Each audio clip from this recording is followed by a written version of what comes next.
El vídeo d'avui segur que us sorprendrà. Si heu vist el meu darrer vídeo en el que explico per què ara faré vídeos en català, sabreu que vaig estar a Irlanda. La veritat és que no em va decepcionar gens, els paisatges van ser increïbles. I si fos un youtuber normal, segur que us portaria un vídeo èpic en plans com aquests que esteu veient, amb un toc cinematogràfic. Però com que no sóc un youtuber normal, us porto un vídeo provant les patates del McDonald's de Dublín i alguna cosa rara que no tenim a Catalunya. I en aquest vídeo no estaré sol, us presento a la nostra experta en patates, la Marina.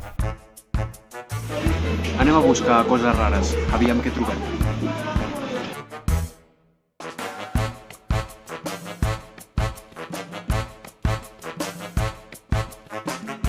Vale, hem trobat això, que crec que no està allà, que són veggie dippers, deuen ser vegans, aviam què és.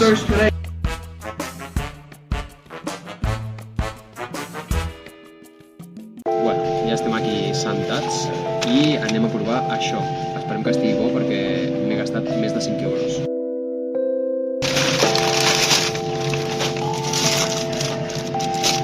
Té una pinta així com nugget allargat. Olorà? No sé què olorà, però em resulta familiar. Vaig a provar amb la salsa barbacoa. Hakuna Matata.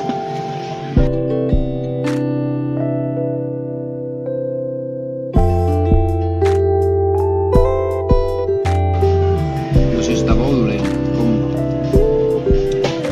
no sé com descriure-ho. Té moltes textures. No sé si porta arròs o alguna cosa així, em sembla. I verdures. Serà com una empanadilla de verdura o alguna cosa així, però arrebossada. Ho descriuria així, una empanadilla de verdura arrebossada. Li vaig pillant el gustillo i això. És patata, al final el que hi havia dintre no era arròs, és patata, ho hem descobert ara. I bueno, bastant bo.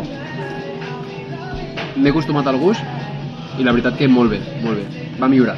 Després de provar aquesta mena d'empanadilla de verdures arrebossada, passarem al millor moment del vídeo, que és el moment de provar les patates fregides. En aquesta nova sèrie que comencem amb el vídeo d'avui, el nostre objectiu és anar puntuant patates de diferents restaurants de menjar ràpid, ja sigui el KFC, el Burger King, el McDonald's, el Pans & Company o el Viena. Anirem un rere l'altre provant les patates de tamany més reduït, és a dir, les petites, i anirem comparant en diferents ítems, els quals seran la quantitat, el preu, la cruixentor, el punt de sal i el més important, el sabor. Anirem fent un rànquing en les que les anirem situant. Puntuarem en cada un d'aquests ítems de l'1 al 10 i al final en farem una nota mitjana. Tot això simplement perquè ens agraden molt les patates fregides. Ara us deixarem la Marina, que com us he comentat és la nostra experta en patates fregides i avalada per la Universitat de Patates Ingebrigtsen a Noruega. Així que, sense més preàmbuls, us deixo amb ella, que us explicarà què li han semblat les patates fregides del McDonald's de Dublín.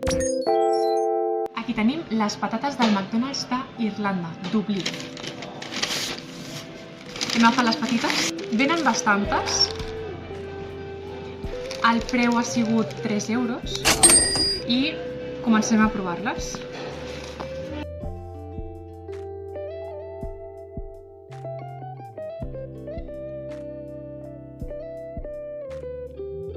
Interessants.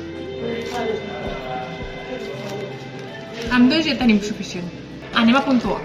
Quantitat li poso un 9, perquè són petitones, però n'hi ha bastantes. Preu, per 3 euros, excessiu, però ja sabem que aquestes coses són bastant cares.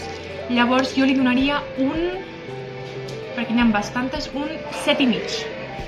El punt de sal, bastant bé, un 8 li posarem. La cruixentor, bastant nul·la, bastant poca, no hi ha cruixentor, són patates més xafades. El suspendrem.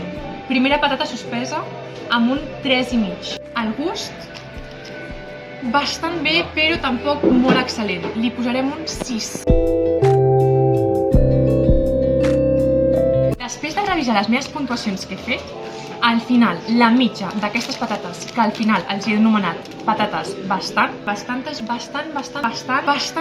queda amb un 6,8. Cada moment queda com a primera de la llista.